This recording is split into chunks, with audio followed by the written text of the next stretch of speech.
UPSC civil सेवा परीक्षा की तैयारी में सिलेबस को देख के आपको डर लगता है? बड़ा सिलेबस है, कैसे होगा ये सब कुछ? क्या ये सब बुक्स हम पढ़ पाएंगे? पढ़ भी ली तो भगवान जाने कितना इसमें से समझ आएगा। अक्सर लोग ऐसे बातें करते हैं और I've seen lot of aspirants शुरुआत में बहुत कंफ्यूज होते हैं अपने सिलेबस को तैयार करने के बारे में और कैसे चीजें मैनेज होंगी। एक बहुत बड़ा डिफिकल्ट डिसीजन रहता है लोगों के सामने। बट अगर मैं आपको बताऊं कि इसके लिए एक स्मार्टर वे है आपको तैयार करने के लिए, अपने चैलेंज को अप्रोच करने के लिए आपको अपनी चीजों को प्लान करने की जरूरत होगी। पर ये सब करने से पहले आपको अपने ऊपर विश्वास करना होगा कि आप ये कर सकते हैं। अगर आप में संशय बना रहेगा, कोई आपको डाउट्स रहेंगे, तो प्रॉब्ली आप उस चीज को सही ढंग से प्लान नहीं कर पाएंगे। यहाँ पे बात आती है अपने कॉन्फिडेंस के बारे में, यहाँ पे कि आपको एक बहुत बैलेंस्ड व्यू लेके चलना होगा। ना आप ओवर कॉन्फिडेंट हो और ना ही अंडर कॉन्फिडेंट। दोनों ही चीजें आपको कभी परेशान कर सकती हैं और इस बारे में आपको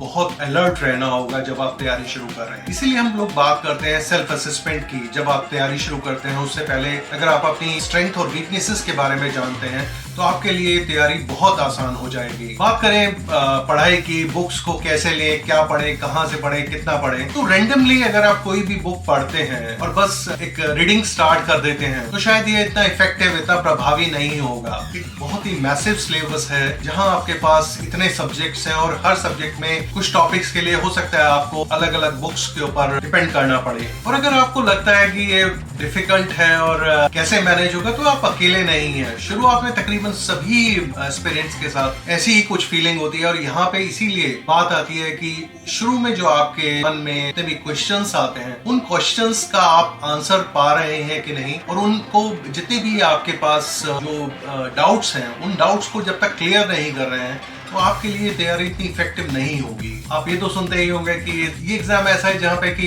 हार्ड वर्क इतना ज्यादा इफेक्टिव नहीं रहता, जहाँ पे कि स्मार्ट वर्क का रोल आता है। और जैसे ही हम स्मार्ट वर्क की बात करते हैं तो यहाँ पे सिलेबस और प्रीवियस ईयर क्वेश्चंस PYQs का रोल बढ़ जाता है। इन दोनों चीजों का उपयोग आप अपने सिलेबस को एक ब्रेक डाउन करने में कर सकते हैं, टुकड़ों में तोड़ने में कर सकते हैं और अपने सिलेबस को कवर करने के लिए आप एक प्लान बना सकते हैं जिसमें कि आपके पास लॉन्ग टर्म और शॉर्ट टर्म प्लान हो। बाय डूइंग सो आपको एक अंदाजा लगेगा कि आपको इसको पूरी तैयारी करने में लगभग कितना समय लगेगा। नॉर्मली लोग कहते हैं कि प्रीलिम्स से 1 साल पहले अगर आप तैयारी शुरू करते हैं तो दैट्स क्वाइट इफेक्टिव। वो टाइम काफी है इस एग्जाम की तैयारी को करने के लिए। ये प्लानिंग आपको उस चीज के बारे में भी इशारा करेगी कि आप किस साल में अपना प्रयास लेने जा रहे हैं। लाइक अगर आप अप्रैल में शुरुआत कर रहे हैं 2025 में, तो आप वेरी वेल 2026 अटेम्प्ट के लिए तैयारी करने के लिए लक्ष्य रख सकते हैं। जब बात करते हैं हम लोग तैयारी की, तो इसमें बहुत सारे फैक्टर्स हैं जो बहुत अपना रोल निभाते हैं और उनमें सबसे इंपॉर्टेंट है आपका background, knowledge and awareness level, आपकी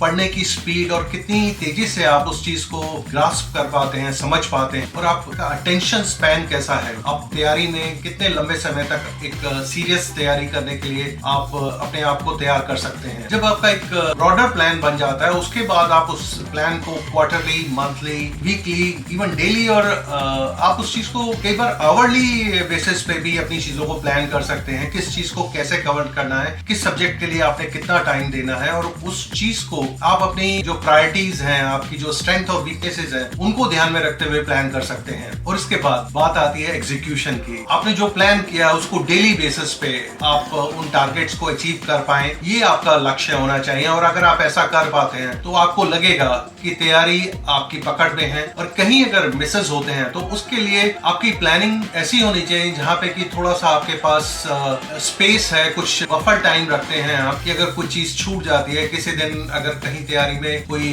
बाधा आ जाती है, उस चीज को आप कैसे कवर करते हैं, उस चीज के लिए आपको प्लान करते टाइम में शुरुआत में ही कुछ बफर टाइम रखना पड़ेगा, है ना। सिंपल। एक बात और, आप शुरुआत में अगर 4 घंटे भी दे रहे हैं तो एक बहुत अच्छा है। अगर आप सीरियस रीडिंग में 4 घंटे पढ़ रहे हैं तो कम नहीं है। और ये 4 घंटे कब 6 घंटे में बदल जाएंगे, 8 घंटे में बदल जाएंगे, आपको पता भी नहीं चलेगा। और जब आपकी तैयारी फ्लो में आ जाएगी, आपको अपने आप महसूस होगा कि कहाँ पे आपको ज्यादा समय देना है, किस सब्जेक्ट में आपको और एफर्ट्स लगाने हैं। आपको अपनी तैयारी के साथ साथ अपना रिवीजन करना है, रिवीजन के साथ आपको आंसर राइटिंग प्रैक्टिस करनी है। उन सब चीजों के लिए आपको लगेगा कि मुझे और समय देना है, और आप अपने आप ही उस चीज के लिए नेचुरल वे में आप तैयार होंगे उन सब चीजों के लिए। जैसे जैसे आगे बढ़ते हैं आप में खुद एक डिसीजन मेकिंग कैपेबिलिटीज बढ़ती जाती हैं और डिसीजन मेकिंग में आप खुद ये चीज समझ पाएंगे जब आप अपनी तैयारी करेंगे, आगे बढ़ेंगे कि आपको कहाँ किस चीज में क्या जरूरत है। मैं आपसे जो कह रहा हूँ, मैंने न जाने कितने लोगों को यह करते देखा है और वो अपने प्रयासों में सफल भी रहे। अगर मैं 1500-1600 सफल उम्मीदवारों से मिला हूँ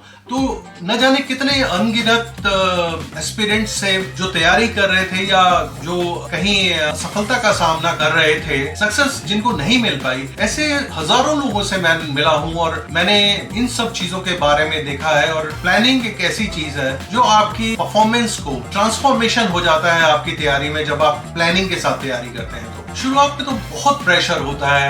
आप किसी भी एस्पिरेंट से बात करें, आप अपने फ्रेंड सर्कल में भी बात करेंगे, कहीं आप सीनियर से बात करेंगे, आपको पता चलेगा कि जो बिगनिंग है वो हमेशा ही बहुत ही टेंटेटिव होता है, जहाँ पे कि आप बहुत सारे भी आपके पास ओपिनियंस होती हैं, डिफरेंट व्यूज होते हैं, आप पढ़ते हैं। उन सब चीजों के बाद आप जब आगे बढ़ते हैं और फिर ये एग्जाम ऐसा है जहाँ पे there are lot many choices that are available. आप इस एग्जाम को आप सिर्फ एक इस नजरिए से ना देखें कि आप क्या कर रहे हैं और किस तरह से आप तैयारी कर रहे हैं। यहाँ पे यूपीएससी आपको हर लेवल पे इंडिपेंडेंस देता है, आपको डिसीजन मेकिंग है, आप कब ले रहे हैं, किस एज में ले रहे हैं, किस एजुकेशनल क्वालिफिकेशन के साथ ले रहे हैं, किस सब्जेक्ट के साथ ले रहे हैं, किस मीडियम से आपने इस एग्जाम को देना है। तो जहाँ पे सारी चीजें आपको डिसाइड करनी है, उस टाइम में आपको अपनी प्लानिंग को इतना मजबूत करना है और हर जो शुरुआत में जितने भी आपके दिमाग में प्रश्न आते हैं, जो भी आपकी क्वेरीज हैं, उनका आप आंसर पाइए और उसके बाद आप तैयारी के ऊपर जोर लगाएं। Trust me,